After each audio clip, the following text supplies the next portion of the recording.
15 of the greatest monsters that ruled the earth before man. Have you ever considered that our history, yours and mine, is merely the thinnest film on the surface of a bottomless ocean of time? We humans, with our cities, our technology, and our ambitions, have existed for a pathetically short period. But before us, before us, this planet was the stage for a spectacle so grand and so terrifying that our imaginations can barely grasp it. This was a time when the earth belonged to monsters. For hundreds of millions of years, long before the first human appeared, the world was an arena for battling titans. Epics followed one another, like acts in the endless drama of evolution. First came the silent, alien landscapes of the ancient seas, where nightmarish creatures glided through the eternal darkness. Then, the land became covered with giant ferns and forests, where dragonflies the size of eagles flew, and millipedes the length of a car crawled upon the earth. And of course, there was the age of dinosaurs, when the very ground trembled under the tread of lizards whose size defied the laws of physics. You know, there is one fact that truly boggles the mind. Scientists believe that 99% of all species of living beings that have ever inhabited the earth are now extinct. Think about that. 99%. All the dinosaurs, all the giant marine reptiles, all the unimaginable insects of the Paleozoic. They are all just ghosts, fossilized shadows in the geological record. We live in a world built on the bones of billions of vanished species. Today, I invite you on a journey not through space, but through time. We will descend into the deepest and darkest layers of our planet's history to look into the eyes of 15 of the most incredible extinct monsters that once called Earth their home. We will see the armored killers of the ancient seas, the terrestrial nightmares of the carboniferous swamps, and the giants that walked the earth even after the fall of the dinosaurs. This is not just a list of facts. This is an attempt to bring the past to life, to feel its breath, and perhaps to understand something important about our own fragile present. Fasten your seatbelts. We are diving into the abyss of time. Part 1. Lords of the Ancient Seas. Our journey begins in the water. More than 500 million years ago, the ocean was the cradle of life. But it was a cruel cradle. Imagine a world without dolphins, whales, or even the fish we are familiar with. It was a strange, alien environment where evolution conducted its most daring and terrifying experiments. In these primordial waters, colored with sinister shades of rust and green, reigned creatures whose forms and sizes would drive any modern biologist to madness. The water was warm, almost hot, saturated with minerals and organic matter. Gases that are almost non-existent in today's atmosphere were dissolved in it. The sun shone differently, less brightly, but the ocean was warmed by underwater volcanoes, constantly spewing lava and poisonous fumes. And in this hell, the first multicellular predators were born. Creatures that laid the foundation for all future food chains. Their world was a world without rules or limitations. Nature experimented with sizes, shapes, and weapons. Some creatures grew to incredible dimensions. Others were covered in impenetrable armor, and still others were armed with venom or cutting plates. And the first one we will meet was a true tyrant king of his era. Number 1. Dunkleosteus, the armored killer of the Devonian. Approximately 380 million years ago, during the period geologists call the Devonian, the oceans were patrolled by a predator that would make a great white shark look like a harmless minnow. Its name is Dunkleosteus, And when you first see its reconstruction, your brain refuses to believe that such a creature could have actually existed. Imagine a fish nearly 9 meters long. That's like 2 modern SUVs parked end to end, and weighing 4 tons, like 2 rhinos. But its size was far from its most terrifying feature. Its entire head and the front part of its torso were encased in thick, impenetrable bone armor, up to 5 centimeters thick. This armor was not just for protection, it was a work of natural art, covered with strange patterns and ridges that may have helped it glide through the water or served to intimidate its enemies. It was a living tank, an underwater war machine built for one purpose: to kill. And this tank had no teeth in the way we understand them. No. Instead, Dunkleosteus had 2 pairs of sharp, razor-like bone plates that grew directly from its jaws. And here is the most terrifying part. Every time it closed its mouth, these plates rubbed against each other, self-sharpening. It was a perpetually sharp, bone guillotine mechanism that never dulled, and could slice through almost anything found in the Devonian seas. But that's not all. Paleontologists who studied the structure of its jaw apparatus came to a conclusion that sounds like a scene from a horror movie.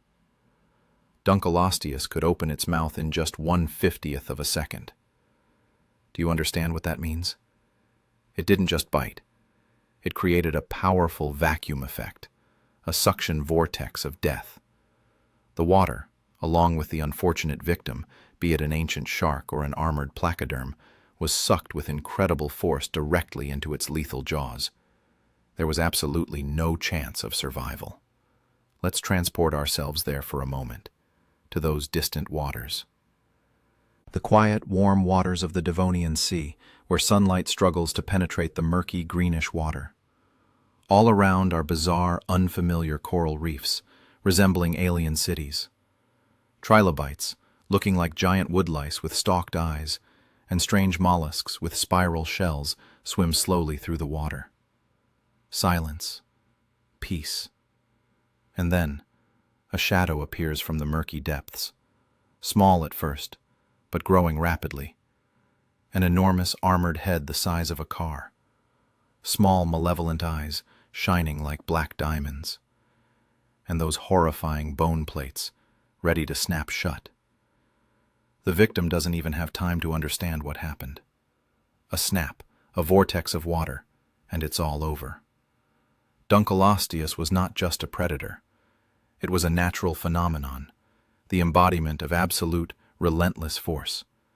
It was the living nightmare of the Devonian seas, capable of controlling entire ecosystems all by itself. Number 2.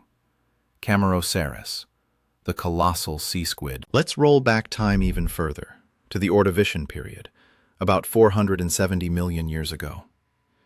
In these most ancient oceans, which were even more alien and mysterious than the Devonian seas, lived a monster that seems like an alien from another planet.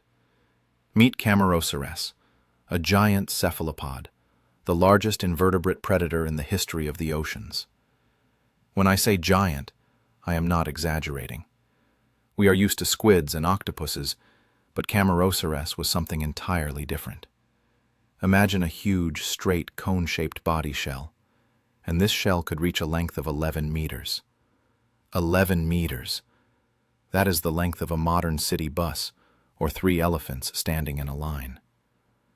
From the wide end of this shell protruded a head with enormous eyes, the size of dinner plates, and a cluster of powerful tentacles, each thicker than a human arm. It drifted slowly and majestically through the water, a true underwater zeppelin of death. But how could such a behemoth even float? After all, a stone of that size would sink instantly. Cameroceras had an amazing mechanism that submarine engineers would only invent hundreds of millions of years later.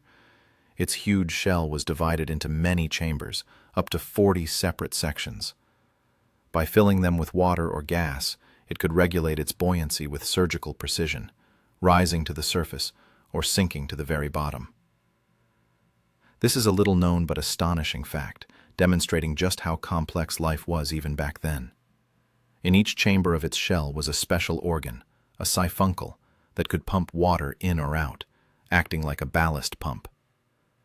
Cameroceras could hover at any depth, like a spaceship in zero gravity, choosing the optimal position for hunting. Scientists believe that Cameroceras was the apex predator of its seas, the top of the food chain in the Ordovician period. It was not a fast hunter. More likely, it was a master of ambush, a living underwater mine. Hovering in the water column, as motionless as a rock, it would wait for a school of trilobites or primitive jawless fish to swim by. And then, a sudden thrust of its tentacles, each covered with hundreds of suction cups lined with sharp hooks, and the victim would find itself in its powerful beak, capable of cracking the strongest shell. Cameroceras is a reminder that evolution produced giants long before the dinosaurs, and these giants were truly monstrous. It was living proof that size and intelligence could combine in nature in the most unexpected ways. Number 3. The sea scorpion, the giant water scorpion, and now, a creature that personally gives me shivers just thinking about meeting it. Its scientific name is Eurypterid, but it is more commonly called a sea scorpion, and it fully lives up to that name. These creatures dominated the seas for an incredible 200 million years, from the Ordovician to the Permian period. 200 million years! For comparison, the dinosaurs ruled for only 165 million years. Imagine a scorpion. Now, enlarge it to 2.5 meters in length. 2.5 meters! That is taller than any human.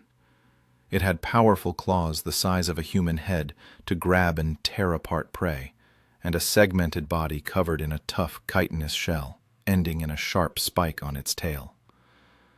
Yes, like modern scorpions, many of them had a venomous stinger on their tail. Just imagine a sting of that size. It wouldn't just be death, but agonizing torment. They were the kings of the shallows, lagoons, and river deltas. True universal predators. Their eyes were compound, like those of modern dragonflies, allowing them to see the finest details and movements in the murky water. And their limbs were a true arsenal. Some evolved into powerful claws for grasping, others into paddle-like fins for swimming, and others into walking legs for moving along the bottom. But there is one rumor, one hypothesis, that makes them even more terrifying.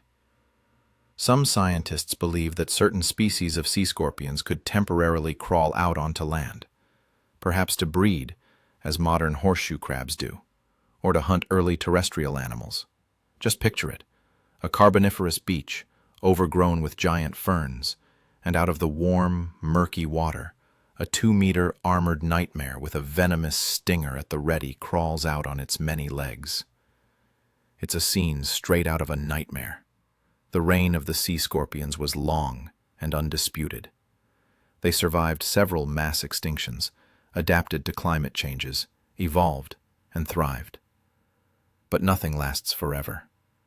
Their era ended during the most terrible cataclysm in Earth's history, the Great Permian Extinction, about 251 million years ago. At that time, up to 96% of all marine species disappeared from the face of the planet. Even such resilient and ruthless predators as the sea scorpions could not survive this apocalypse. Their disappearance freed up ecological niches for a new wave of monsters, but this time on land. And it is them we will talk about now. Part 2. Terrestrial Nightmares of the Paleozoic. While armored fish and giant scorpions ruled the seas, the land was not empty either. This was the Carboniferous period, about 360 million years ago, a world completely unlike our own. Humid, hot, swampy, like a giant greenhouse covering the entire planet. Instead of the trees we are used to, there were giant ferns and horsetails 30 meters high, taller than a 9-story building. Forests of club mosses, lepidodendron, whose trunks reached 2 meters in diameter and were covered with strange, diamond-shaped scars from fallen leaves. Swamps stretched for hundreds of kilometers, forming labyrinths of stagnant water, peat islands, and mudflats. The air was thick, moist, saturated with the fumes of decaying plants and fungal spores, and most importantly, the air had a different composition. The oxygen content in the atmosphere reached 35%, whereas today it is only 21%. And this oxygen-rich air gave birth to true giants among the invertebrates. In this world, there were no birds, no flowers, not even grass as we know it. But there were sounds we will never hear. The buzzing wings of giant dragonflies, the rustle of the numerous legs of enormous millipedes, the crackling of plants breaking under their weight. It was a world of titanic insects and arthropods, a world where sizes reached limits that seem impossible. Number 4. Arthropleura, the armored millipede. If you don't like insects and millipedes, then this guest from the past will make you shudder and check if your bedroom door is securely locked. Meet Arthropleura, the largest terrestrial invertebrate that ever lived on our planet. Its size astounds even a prepared imagination. The length of its flat, segmented body reached 2.5 meters, and its width, 0.5 meter. Imagine a millipede the size of a small smart car, covered in durable armor. As it crawled along the forest floor of the Carboniferous jungles, its movement must have been accompanied by the eerie rustle of hundreds of legs, the crunch of breaking branches, and the dull thuds of its heavy body against fallen trunks. Each of its segments was protected by a pair of curved chitinous plates that overlapped like tiles on a roof. This armor was not just for protection. It was a work of natural art, adorned with complex patterns and ridges. Beneath this armor was a body consisting of 30 segments, each bearing 2 pairs of legs. In total, Arthropleura had about 120 legs. Imagine the synchronized movement of such a number of limbs. Looking at reconstructions of this monster, one can't help but imagine a predator, a true killing machine. But here is a paradoxical fact. Despite its terrifying appearance, Arthropleura was a herbivore. Its powerful jaws were adapted not for hunting living creatures, but for grinding decaying plants, fern spores, and the fallen trunks of giant trees. It was a peaceful giant, a kind of armored cow of the Carboniferous period that slowly wandered through the prehistoric forests in search of food. But why did it grow to such incredible sizes? The answer lies in that very high oxygen content. Invertebrates like insects and millipedes do not have lungs as we know them. They breathe through a complex system of tubes, tracheae, that permeate their entire body and deliver oxygen directly to the tissues. In our atmosphere with 21% oxygen, this system has a limit to its efficiency, which restricts the size of insects. But in an atmosphere where oxygen was at 35%, this system worked much more efficiently, allowing the body to grow to monstrous proportions. Arthropleura is living proof of how much the composition of the atmosphere can affect the appearance of life on the planet. It is a reminder that our modern world, with its familiar animal sizes, is just one of the possible variants that nature has realized under specific conditions. Number 5. Meganeura, the eagle-sized dragonfly. If giant millipedes were crawling on the ground, what was happening in the air of the Carboniferous period? The air was ruled by a true aerial tyrant, Meganeura. In essence, it was a giant dragonfly. But when I say giant, I mean a wingspan of 70 centimeters. 70 centimeters, that is the size of a modern eagle or hawk, but with the speed and maneuverability of an insect. Imagine the sound its wings made. It was not the light flutter of a modern dragonfly, but a powerful low hum that echoed through the swampy forests. When a swarm of Meganeura took to the air, their buzzing could probably be heard for kilometers, It was a sound that struck terror into the hearts of all other inhabitants of the Carboniferous world. Meganeura was the aerial equivalent of modern birds of prey. It was the apex predator of its airspace, the undisputed ruler of the ancient skies. Its prey was not small gnats, like modern dragonflies, but large insects, amphibians, and possibly even small reptiles. Scientists believe it could hunt creatures the size of a modern pigeon, snatching them in midair with its powerful, spiny legs. But the most striking thing about Meganeura was its eyes. Like modern dragonflies, they were compound, meaning they consisted of many small lenses. But in Meganeura, each eye could contain up to 30,000 individual facets. This provided it with incredibly sharp, almost panoramic vision. It could track the slightest movement of prey from a great distance, calculate its flight path with computer-like precision, and perform breathtaking maneuvers in the air. Imagine its hunt. High above the swampy forests of the Carboniferous period, a giant shadow soars. Meganeura hovers motionless in the air, using the updrafts of warm, moist air. Its huge eyes scan the space below, and suddenly, it spots movement. A large amphibian has crawled onto the bank of a swampy lagoon to bask in the sun. A lightning-fast dive, the strike of its clawed legs, and the victim is seized. Meganeura was a perfect killing machine, created by nature hundreds of millions of years before the first fighter jet. And all this was thanks to the same high level of oxygen that fueled its powerful flight muscles, allowing it to support such a massive body in the air. In our modern atmosphere with less oxygen, the existence of such giant flying insects would be simply impossible. Number 6. Pulmonoscorpius, the four-eyed hunter. We return again to scorpions, but this time to their terrestrial, or rather semi-aquatic relatives. Pulmonoscorpius, whose name translates to breathing scorpion, inhabited the swamps of the Carboniferous period about 330 million years ago.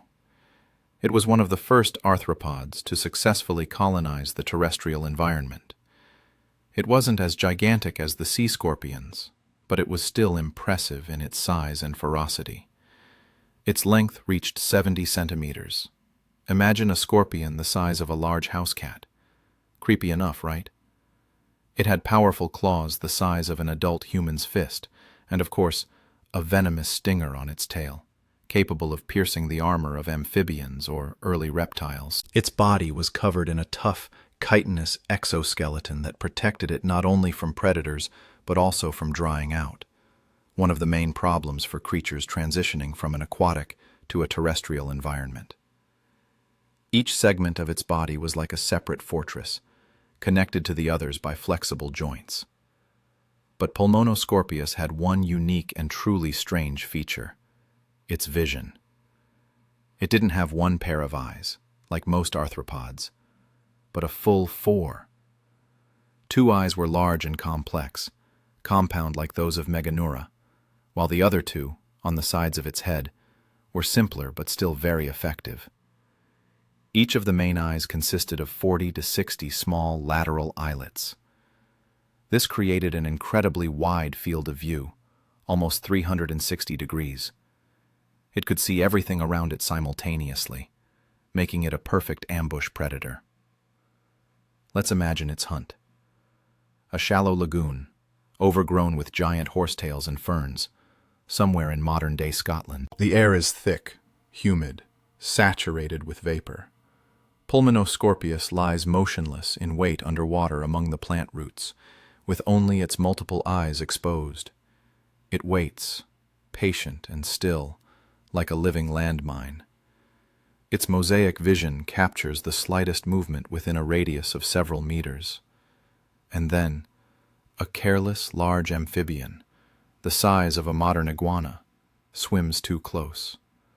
A lightning-fast strike from the water. The claws clamp down on the victim's body, piercing its skin, while the tail arcs over the predator's head and the venomous stinger delivers a precise, deadly blow. The venom paralyzes the victim's nervous system in seconds. Pulmonoscorpius was the nightmare of the Carboniferous swamps, another testament to the bizarre and dangerous paths evolution can take. But the time of these giant arthropods was coming to an end. The planet's climate was changing, becoming drier and colder. The oxygen content in the atmosphere was gradually decreasing, and a new force was entering the stage: reptiles, destined to become the next rulers of the Earth. Part 3. Reptile-Monsters of the Mesozoic. With the end of the Paleozoic era, the world changed dramatically. The Great Permian extinction wiped out up to 96% of all marine species and 70% of terrestrial ones. The climate became drier, and the giant swampy forests of the Carboniferous period gave way to new landscapes: deserts, savannas, and dry woodlands. The oxygen content in the atmosphere dropped to modern levels, and the era of giant insects was over forever.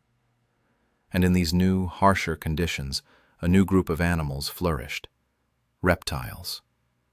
The Mesozoic era, which lasted from 252 to 66 million years ago, is rightfully called the Age of Reptiles. It was a world where lizards occupied every possible ecological niche, from tiny insectivores to giant herbivores the size of a multi-story building, from fast terrestrial predators to enormous sea monsters.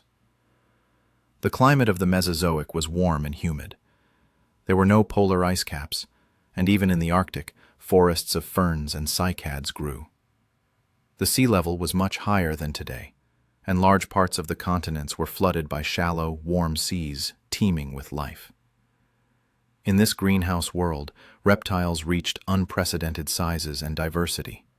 And of course, we all know the most famous representatives of this era: the dinosaurs. But even among them, there were creatures that stood out for their size, ferocity, and simply incredible adaptations to the world around them. Number 7. Spinosaurus, the semi-aquatic giant. When we say largest carnivorous dinosaur, what image first comes to mind?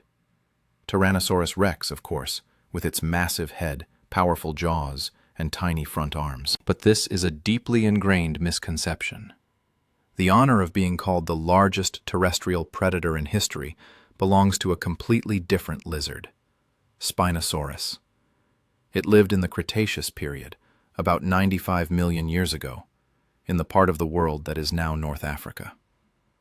At that time, it was not the arid Sahara, but a flourishing tropical paradise, crisscrossed by numerous rivers and covered with dense forests. And its size was colossal, even by the standards of the dinosaur era. The body length of Spinosaurus could reach 16 meters. That is 3 to 4 meters longer than the largest T-Rex. Its elongated, narrow snout resembled a crocodile's and was studded with conical teeth, perfectly suited for holding slippery prey. These teeth were not designed for tearing and crushing bones, like those of Tyrannosaurus. No, they were made for another purpose: catching fish. But its most noticeable and mysterious feature was the huge skin sail on its back, supported by 2-meter-long vertebral spines. For a long time, scientists pictured Spinosaurus as a typical land predator, just bigger and stranger than T-Rex. But in 2014, a revolutionary discovery was made that completely changed our understanding of this giant. Newly found remains showed that Spinosaurus had short hind legs, dense bones like penguins, and a broad paddle-like tail. All of this pointed to one thing: Spinosaurus was semi-aquatic. This discovery turned the entire field of dinosaur paleontology upside down. It turned out that this giant spent most of its life in or near the water, in the vast river systems of the Cretaceous period. It was not a terrestrial tyrant, but a giant fisherman, a kind of crocodile the size of a whale. It used its powerful front legs with huge claws to catch fish, and its paddle-like tail to propel itself through the water. It hunted enormous fish, such as the 8-meter-long saw skate Onchopristis, or ambushed unsuspecting dinosaurs that came to the water's edge to drink.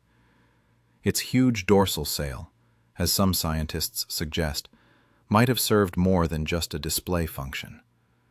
There is a little-known but intriguing hypothesis that it was filled with blood vessels and could change color, serving for thermoregulation or for communication with its own kind. Spinosaurus was not just a dinosaur. It was a river monster, the king of the prehistoric African rivers, a completely unique creature with no modern analog. It showed us that the evolution of dinosaurs was much more diverse and surprising than we had thought. Number 8. Deinosuchus, the supercroc of the Cretaceous. But Spinosaurus was not the only river monster of its time. In the rivers and coastal waters of North America, about 80 million years ago, lived a predator that would make modern crocodiles look like lizards. Its name is Deinosuchus, which means terrible crocodile, and it fully earned that name. Deinosuchus reached a length of 12 meters and weighed up to 8.5 tons. That's like 2 adult African elephants. Its skull was almost 2 meters long, taller than a human. When it opened its mouth, several people could have fit inside. But size was only part of the terror. The most shocking thing was the force of its bite. Scientists modeled it using computer programs and got a figure that makes the blood run cold, a force powerful enough to crush bone with ease. The bite of a modern Nile crocodile, considered one of the most dangerous predators on the planet, is 5 times weaker. Deinosuchus could easily bite an adult dinosaur in half, just as a modern crocodile breaks the bone of an antelope.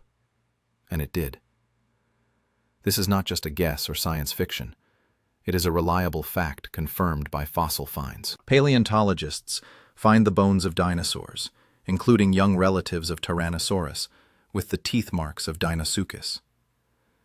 The characteristic V-shaped grooves left by its conical teeth are visible even after 80 million years. It was a true dinosaur killer, a creature that stood at the top of the food chain even in the age of lizards. Scientists assume it hunted exactly like modern crocodiles, only on a much larger scale. It would set ambushes at watering holes, lying motionless under the water among aquatic plants or submerged logs. Only its eyes and nostrils would be visible above the surface, and when a herd of dinosaurs came to drink, it would launch a lightning-fast attack, leaping out of the water like a living torpedo, seizing its victim with its titanic jaws and dragging it underwater. It was a battle of giants, a river monster versus terrestrial lizards, and Deinosuchus often emerged victorious. It was a living reminder that in the Mesozoic, danger awaited dinosaurs not only on land, but also in the water. Number 9. Liopleurodon, the marine terminator of the Jurassic. While dinosaurs ruled the land, life in the Mesozoic seas was also teeming, and it had its own kings. In the Jurassic period, about 160 million years ago, the title of supreme marine predator belonged to a creature whose name has become synonymous with prehistoric sea terror, Liopleurodon. It was a pliosaur, a short-necked marine reptile with a huge head and a powerful teardrop-shaped body, perfectly adapted for life in the water. Liopleurodon reached a length of 7 meters, and 1/5 of that length was its skull, armed with dagger-like teeth up to 20 centimeters long each. Its 4 powerful flippers worked like underwater wings, allowing it to be not only strong, but also surprisingly agile for its size. Its nostrils were located not at the tip of its snout, like most aquatic reptiles, but closer to its eyes, allowing it to breathe while almost fully submerged. And its jaws were a true masterpiece of evolutionary engineering. They could open 120 degrees, allowing it to swallow prey of incredible sizes. Scientific reconstruction of its movements shows that Liopleurodon was capable of reaching speeds of up to 40 kilometers per hour underwater. For comparison, that is faster than a modern orca. It was a living torpedo, a perfectly balanced killing machine. It could track prey, other marine reptiles, giant fish, or the cephalopods known as ammonites, and then make a swift rush from the depths. Its tactic was likely similar to that of the great white shark. One powerful, crushing bite, after which the victim would bleed out and weaken, followed by methodical consumption. But unlike a shark, Liopleurodon could also hunt very large prey. Its victims could even be other smaller pliosaurs or long-necked plesiosaurs. Imagine this scene: the warm tropical seas of the Jurassic period. The water is crystal clear, with visibility for several tens of meters. Schools of bizarre cephalopods, ammonites with spiral shells, some the size of a car tire, swim around. A pod of ichthyosaurs, resembling dolphins but the size of orcas, swims by, leisurely. It seems that peace and tranquility reign in this underwater paradise. And suddenly, from the blue abyss below, a dark, swift shadow appears. Liopleurodon. Its enormous body cuts through the water with almost no resistance, its four flippers working in perfect synchrony. It was the embodiment of power and efficiency, a true terminator of the prehistoric oceans that held the entire underwater world of its era in fear. Number 10. Tanystropheus, the neck twister of the Triassic. And now, one of the strangest and most disproportionate creatures that ever lived on Earth. A creature that makes one question the common sense of evolution. Tanystropheus, which lived in the Triassic period, about 240 million years ago. At first glance, it was a relatively ordinary reptile about 5 meters long, the size of a modern Komodo dragon. But there was one detail that made it completely unique among all creatures that have ever lived: its neck. The neck of Tanystropheus reached a length of 3.5 meters. That's longer than the rest of its body combined. And it consisted of only 13 incredibly elongated vertebrae, each longer than a human forearm. And here is a paradoxical fact. Unlike the long, flexible necks of modern giraffes or the extinct, long-necked sauropod dinosaurs, the neck of Tanystropheus was quite rigid and inflexible.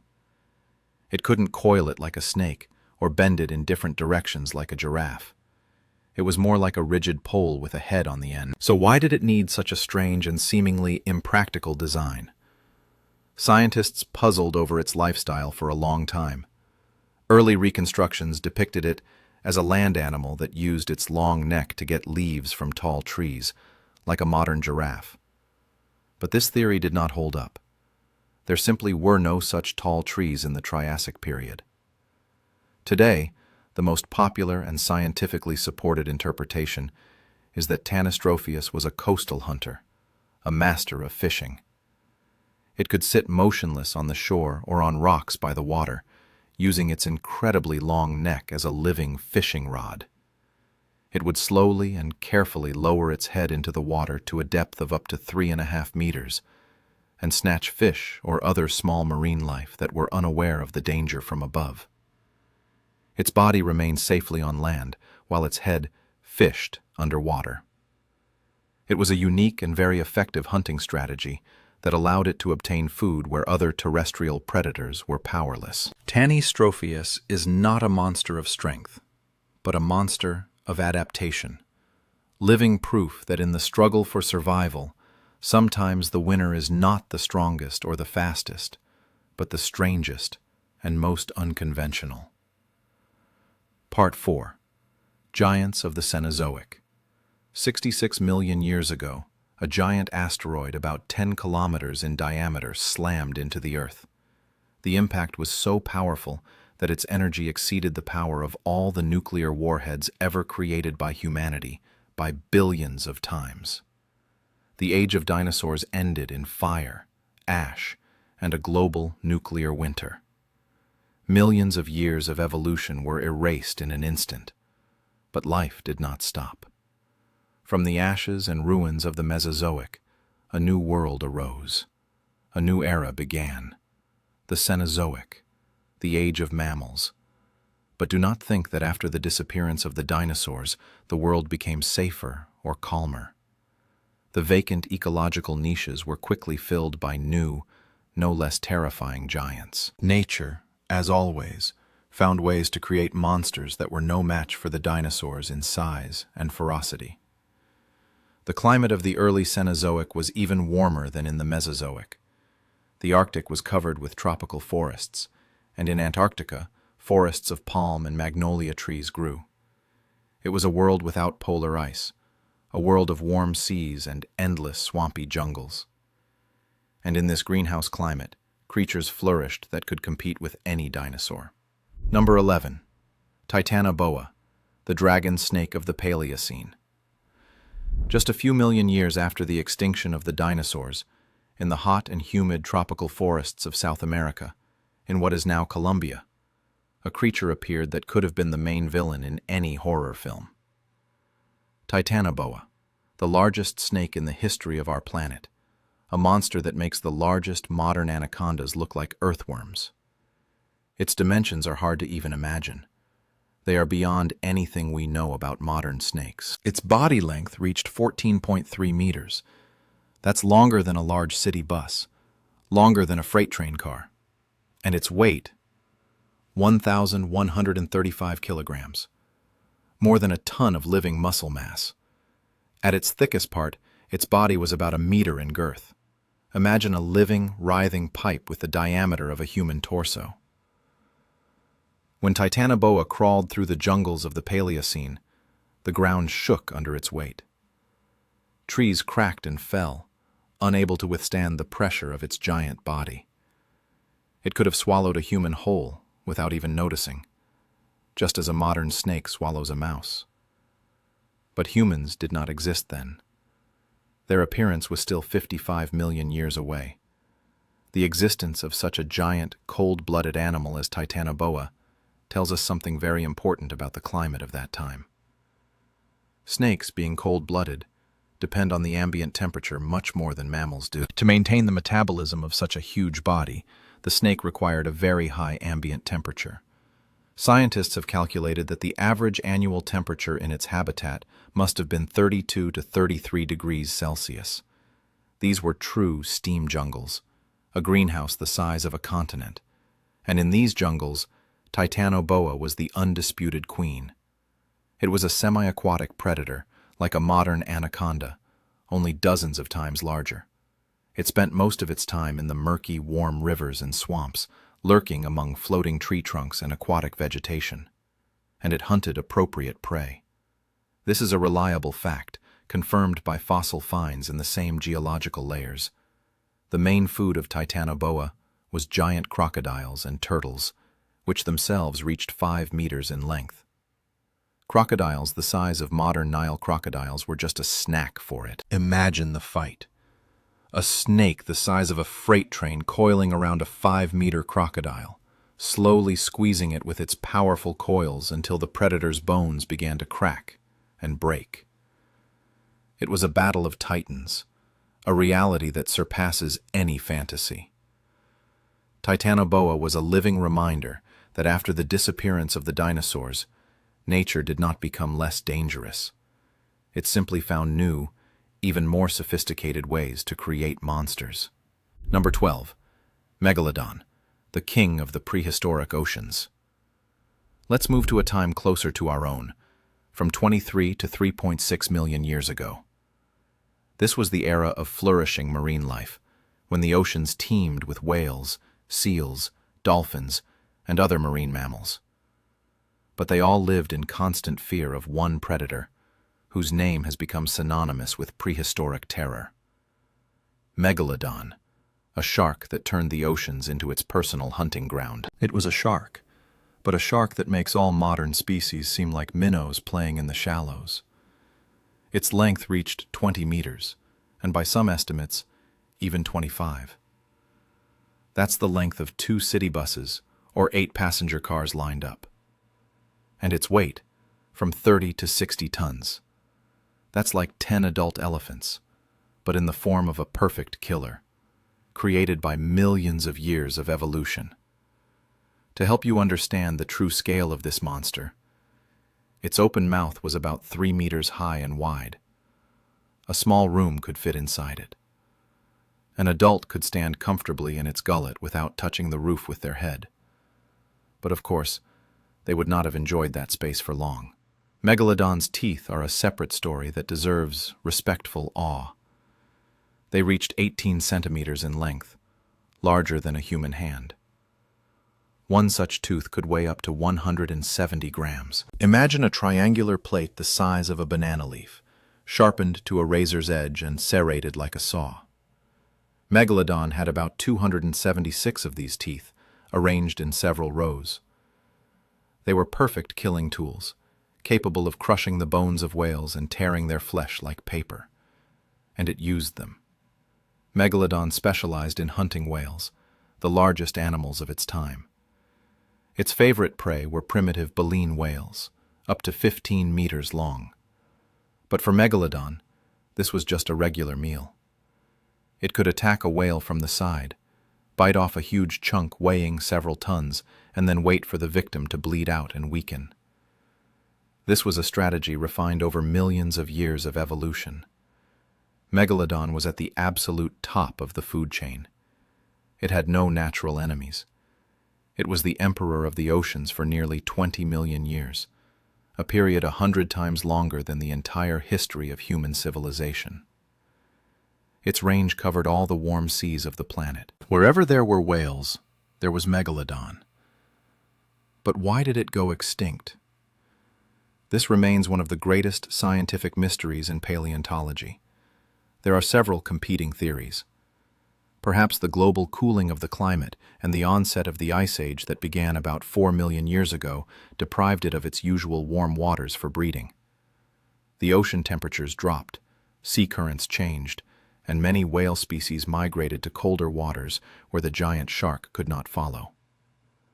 Or perhaps serious competition arose in the form of the ancestors of modern orcas, smarter, social predators that hunted in packs and could coordinate their attacks. A pod of orcas could pose a real threat to Megalodon's young, disrupting its reproductive cycle. In any case, about 3.5 million years ago, this marine emperor disappeared forever, leaving behind only giant teeth, which are still found all over the world, and legends that live on in our collective unconscious. Number 13. The short-faced bear, the high-speed giant. And what was happening on land during this time? During the Ice Age, from 800,000 to 11,500 years ago, when much of North America was covered by kilometer-thick glaciers, a bear roamed the ice-free expanses of the continent that would have made a modern grizzly flee in terror. Arctodus simus, or the giant short-faced bear, one of the most impressive terrestrial carnivorous mammals of all time. Standing on its hind legs, this giant reached 4 meters in height. Imagine this. It could have looked into the windows of a second-story house. That's like reaching a basketball hoop while still on all fours. Its weight reached 800 kilograms, like a small car. When it walked, its tracks left prints the size of a large dinner plate. But size was only part of its uniqueness. The most amazing thing about the short-faced bear was its body structure. Unlike modern, stocky, and seemingly clumsy bears, it had very long and slender legs, with proportions more reminiscent of a horse. And this was no random feature. It was a specialized adaptation for running. Analysis of its skeleton revealed an astonishing fact to paleontologists. This giant bear was a natural-born sprinter. It could reach speeds of up to 64 kilometers per hour. To put that in perspective, the world record holder in the 100-meter dash, Usain Bolt, reached a peak speed of 45 kilometers per hour. The short-faced bear was almost 1.5 times faster than the fastest human in history, and it weighed 10 times more. Such incredible speed, combined with enormous size and power, suggests that its hunting style was radically different from all modern bears. It didn't just wait for prey by rivers during the salmon run or raid beehives for honey, although it probably did that too. It was an active pursuit predator, capable of chasing down and killing large herbivores of the Ice Age. Its main prey included horses, caribou, bison, and even young mammoths. Imagine the scene. The vast prairies of North America, covered with glacial deposits.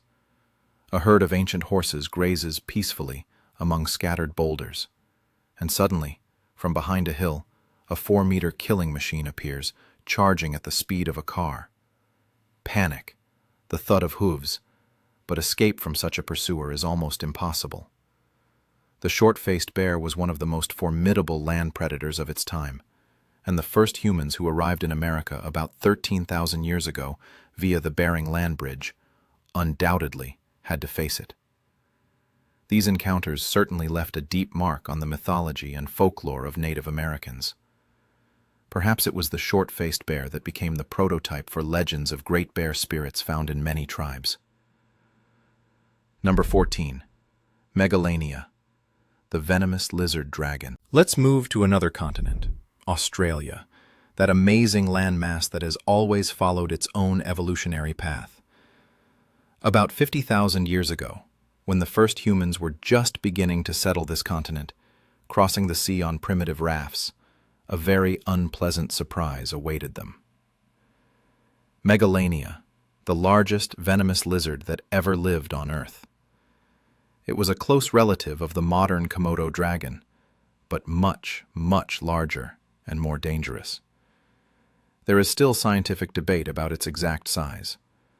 The most conservative estimates suggest a length of 3.5 to 4 meters and a weight of about 1,000 kilograms. But some scientists, based on fragmentary finds of particularly large specimens, believe it could have reached 7 meters in length, with a weight of up to 2 tons. 7 meters. That's the size of a large Nile crocodile, only this lizard was even more agile and aggressive. Its body was covered with small, tough scales that formed a kind of chainmail. Powerful legs ended in claws up to 10 centimeters long, capable of tearing flesh or holding on to struggling prey. But Megalania's most fearsome weapon was not its claws or its size, but its teeth and what they contained. And, like its modern relative, the Komodo dragon, Megalania was venomous. This is not a guess, but a scientifically established fact. In its lower jaw were special glands that produced a complex cocktail of toxins. This venom prevented blood from clotting, caused the victim to go into shock from pain, sharply lowered blood pressure, and caused a rapid loss of strength. So even if large prey, for example, a Diprotodon the size of a rhino or a giant wombat, managed to escape after the first bite, it was doomed. Megalania did not need to pursue its victim or engage in a prolonged struggle. One bite was enough, and it could leisurely follow the weakening animal, waiting for the venom and blood loss to do their work. It was a sophisticated and extremely effective hunting strategy. And here is the most chilling fact. The first Australian Aborigines definitely encountered Megalania. 50,000 years ago, they lived side by side on the same continent. Radiocarbon dating shows that the last populations of Megalania disappeared about 40,000 years ago, 10,000 years after the arrival of humans. Can you imagine what it was like to live in a world where a 7-meter venomous lizard dragon could be hiding in the bushes? Where every trip to the nearest waterhole for water could be your last? These encounters undoubtedly left a deep and indelible mark on the folklore and mythology of the first Australians. Many researchers believe that it was Megalania that became the prototype for the legends of the rainbow serpent and other dragon-like creatures in Australian mythology. Number 15.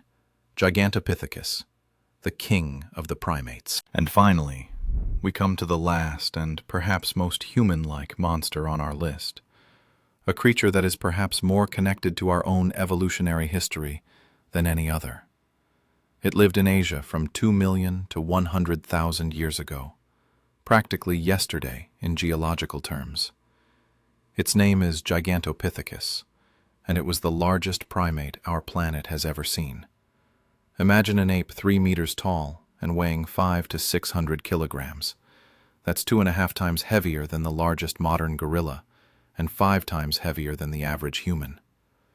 Covered in thick reddish-brown fur, resembling a giant orangutan, but moving on the ground like a gorilla. When it stood on its hind legs, its head was at the height of a second-story window. Its skull was massive, with a huge bony crest on top, the attachment point for incredibly powerful chewing muscles. Its teeth were flat, wide, adapted for grinding tough plant food. Its jaw muscles were so developed that it could crack bamboo stalks as thick as a human arm, like we crack sunflower seeds. It's no wonder that many scientists and cryptozoologists believe that Gigantopithecus became the prototype for the countless legends of the Yeti, the abominable snowman, Bigfoot, or Sasquatch. The memory of encountering this giant could have been passed down from generation to generation among ancient humans, eventually turning into myths and legends. 3 meters tall, covered in fur, human-like but much more powerful. All of this perfectly matches the descriptions of the snowman in the folklore of various peoples. But what happened to this giant? Why did it disappear? Gigantopithecus was strictly herbivorous and specialized in eating bamboo, fruits, and other tough vegetation of the Asian tropical forests. Its huge size required a colossal amount of food. It had to consume up to 40 kilograms of plant matter per day. That's like eating an entire tree every day. Its demise was most likely linked to global climate change. The ice ages of the last 2 million years led to a gradual reduction of tropical forests in Asia, and their replacement by drier savannas and woodlands. Bamboo groves gave way to grassy plains, and the food source for Gigantopithecus simply vanished. Its enormous size, which was once an advantage, became a curse. It could not adapt to the new conditions and new food. The very last populations of Gigantopithecus may have survived to see the arrival of our species, Homo sapiens, in Asia. Perhaps our distant ancestors were the last to see this real-life King Kong in the flesh before it disappeared forever from the face of the earth, becoming another victim of the great sixth extinction, which continues to this day. Conclusion. Lessons from extinction. We conclude our journey through our planet's prehistoric past. In these few hours, we have traveled a path 500 million years long. We have seen the armored fish of the Devonian seas, the giant insects of the Carboniferous swamps, the river monster dinosaurs of the Mesozoic, and snakes the size of a freight train. We have met sea dragons and terrestrial titans, venomous lizards, and giant apes. Each of these creatures was perfectly adapted to its world, to its era. They were the result of millions of years of evolution, perfect survival machines in their specific conditions. They were at the top of the food chain. They were the kings of their ecosystems. They seemed invincible, eternal, unshakable. And they all went extinct. The history of our planet is a story not only of evolution, but also of great extinctions, global catastrophes that repeatedly reset the biosphere and forced life to start over. The great Ordovician-Silurian extinction, which destroyed the marine giants of the early Paleozoic. The great Permian extinction, which wiped sea scorpions and 96% of all marine life off the face of the earth. The Cretaceous-Paleogene extinction, which ended the era of the dinosaurs. The climate changes of the Pleistocene, which doomed the megafauna of the Ice Age, Gigantopithecus, short-faced bears, and Megalodon. Each time, the world changed so rapidly and dramatically that even the strongest, most successful, most numerous species could not adapt. Size did not save them. The giants died out. Armor did not protect them. The most fortified vanished. Perfect weapons did not help. The most effective predators perished. Intelligence was no guarantee. Both primitive and relatively intelligent creatures went extinct. And here is the most important and perhaps most alarming thought that cannot be ignored.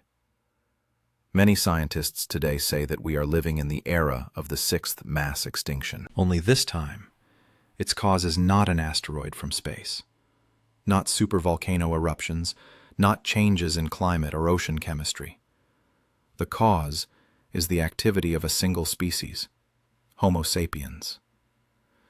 The rate of species extinction today is hundreds and thousands of times higher than the natural background rates. In the last 500 years, more species have disappeared from the face of the Earth than in the previous 10,000 years combined. We are destroying ecosystems, changing the climate, poisoning the oceans, cutting down forests. We are doing the same thing that asteroids and volcanoes once did, only much faster. What can we learn from the history of these ancient monsters?